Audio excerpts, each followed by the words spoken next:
currently runs the daycare on this home, so single ladies, feel free.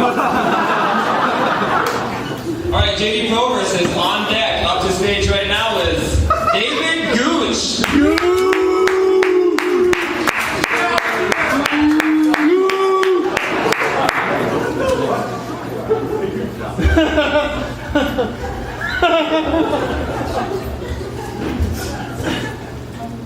We'll get to this in a second. You know, I just handling the microphone all the time with that low note that comes out. I'm thinking someone else is getting run over by a train. What's this with everyone getting run over by a train lately? I go to these train yards, the train goes about 5 miles an hour. It seems like every day in the paper, some 20-year-old gets run over. Don't do that. My name is Gooch, and it's an old name. As you trace it back, I spell it G-O-O-C-H on YouTube and Facebook. If you Google G and then put 5 zeros in it and CH, you'll get some fascinating videos. And but if you trace the name back further, like at Ellis Island, and as they were coming across 100-something years ago, for a while it was spelled G-O-U-G-H.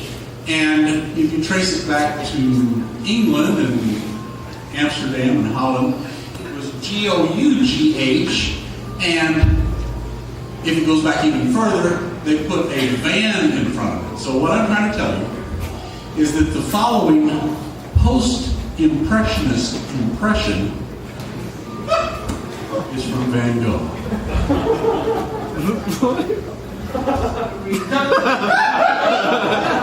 He cut off his ear because he had a ring in his ear. There's a self-portrait of him wearing a bandage on one side.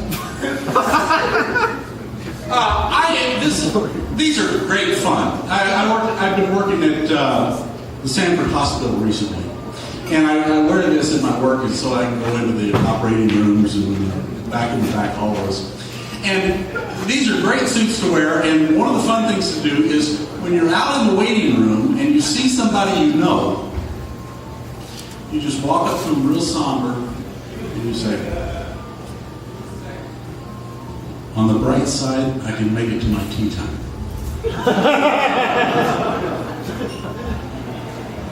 Or, if you want to have even more fun, you go out where they let you use the cell phones, and you get on your cell phone and you just talk loud so that someone can overhear you.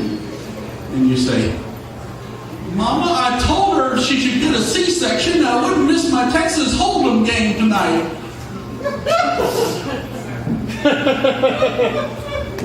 The final fun thing to do when you're wearing what they call a bunny suit is run out of a building and then collapse on the lawn and cough.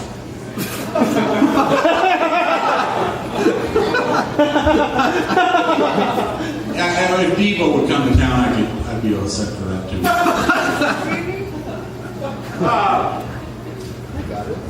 I'm not afraid of you. I'm not afraid of you.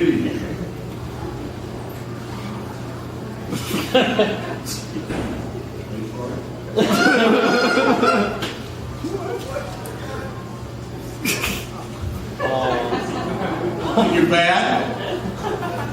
Any Hispanic people here? Take a shot at me.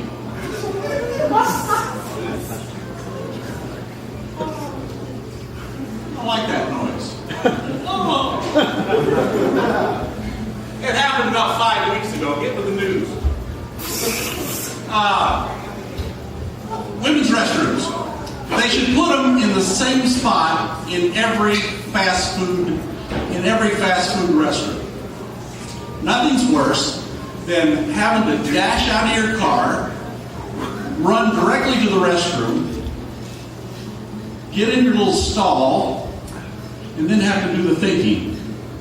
Did I enter the men's room or the women's room?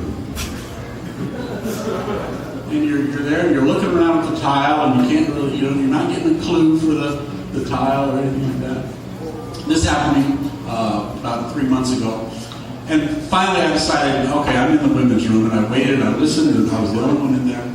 And I washed my hands, and I got out, and just as I was going out of the women's room, there is a mother escorting her little 2-year-old son into the women's room.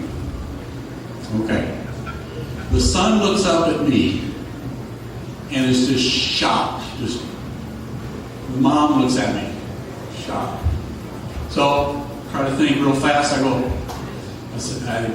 whip out my cell phone and I say, yeah, I think that second flush killed it. Skittles!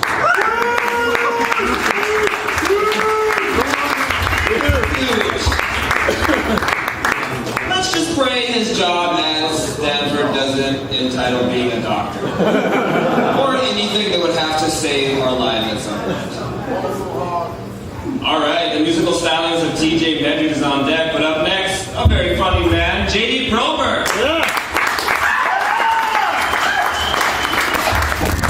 Who's drinking tonight? Make some noise if you're drinking. Good. I promise you, the drunker you get, the funnier this shit's gonna be. So keep putting it back. Let me ask you guys something. Anybody else think it sucks with the amount of whiskey it takes to be able to talk to women?